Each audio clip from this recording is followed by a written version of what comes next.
जज साहब ने बार बार ऑर्डर किया, ना इन्होंने फॉर्म 45 दिए ना 47 दिए, और इसको बकायदा तौर पर जुर्माना भी किया गया। जब इन्होंने देखा कि इनकी तैयारी इतनी है कि लोग धड़ाधड़ आ गए, कंटेनर आ गए, 8 चीज आ गई, आने के बावजूद इन्होंने मिनटों सेकेंडों में घंटों में वो सेज डाले, लोग आने शुरू हो गए।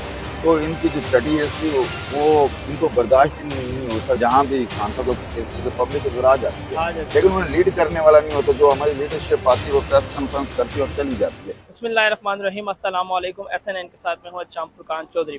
SNN स्पेशल प्रोग्राम के साथ इस वक्त इस्लामाबाद हाई कोर्ट में मौजूद हूँ। मेरे साथ इमरान खान की लीगल टीम का एक अहम हिस्सा जो केसेस को भी देख रहे हैं, दीगर अमूर को भी देख रहे हैं। बड़ी अहम नज़र कानूनी नज़र इनकी होती है केसेस पर।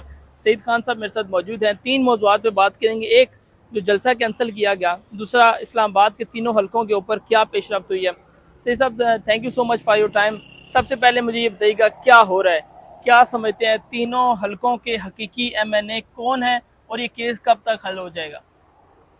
जो आज की सिचुएशन ये है, नाजरीन को मैं बता देना चाहता हूँ कि जस्टिस जंगीरी साहब आज बहुत अग्रेसर हुए थे। सही।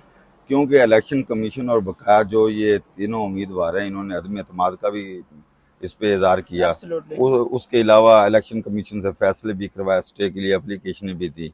जो एक प्रोसेस चल रहा था, ये टोटल 180 दिन में सारा कंक्लूड करना होता है।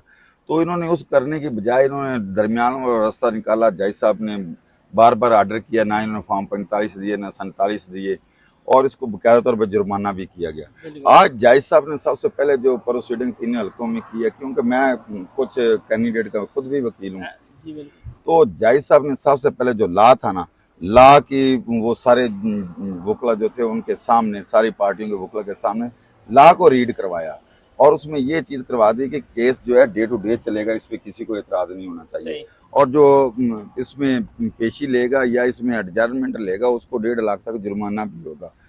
और उसने जज साहब ने फिर वो करने के बाद लोगों के इनको एक एक पार्टी को अलग-अलग सुना, और एक की डेट उन्होंने सुबह की डाल दी, एक की अगले दिन की डाल दी है, यानी कि 9, 10 और 11 डेट डाल दी है मुश्किल। और 10 ये RO को भी, इलेक्शन कमीशन को भी, इनको भी उन्होंने तलब की 20-20 हज़ार रुपये जुर्माना भी इनको कर दिया।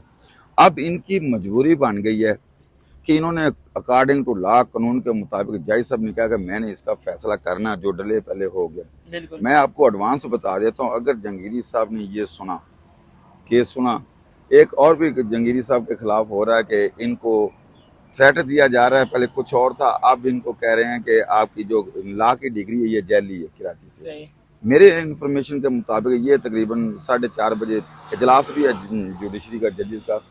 तो ये जज साहब भी चाहते हैं कि मैं इस केसेस को जल्दी जल्दी खत्म कर दूं, और इंशाल्लाह ताला ये प्रोसेस रहा था, जिस तरह सिस्टम चल रहा है ना जी, तो ये एक महीने 2 महीने वकील के हवाले से एक बड़ी जंग छिड़ चुकी है। कई बार अदालत ने उन्हें तलब किया, ना नहीं आए। क्या जो इस वक्त जो नॉन लीग MNAs हैं, तो इन्हें अदालत की कंटेम्प्ट ऑफ कोर्ट उनके ऊपर लग रही है? जी बिल्कुल इनकी लगेगी। अगर इन्होंने बयान हल्फी भी साथ देने, ये इनको जेल में भी जाना पड़ेगा।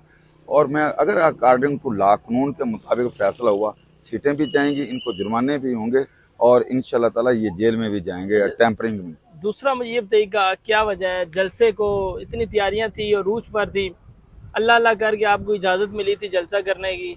क्या मुहर्रकात हैं? सिक्योरिटी इशू तो मुझे नहीं लग रहा। अभी मुहर्रम आज स्टार्ट हुआ है, क्या वजह हो सकती है? सर पंजाबी दी कहावत है, आटा गुंदी हिलदी क्यों है? आटा गुंदी हिलदी क्यों नहीं? आटा गुंदी हिलदी क्यों है? हिलदी क्यों है? क्यों है? ठीक है। गल करने का मकसद, ये बात करने का मकसद ये है कि ये जो इंतजामिया है और हुकूमत, ये डरी हुई है।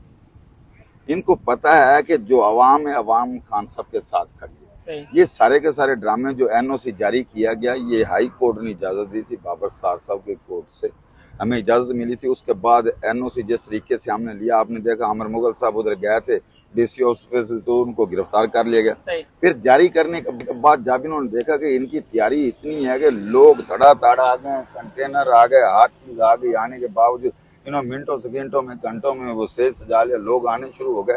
तो इनकी जो चटी थी वो इनको बर्दाश्त नहीं हो सके, इनको ये बात हजम नहीं। जेल में डर किस चीज की, कैसी बात सर इन्हें यही है ना कि पब्लिक, सारी पब्लिक खान साहब के साथ खड़ी है।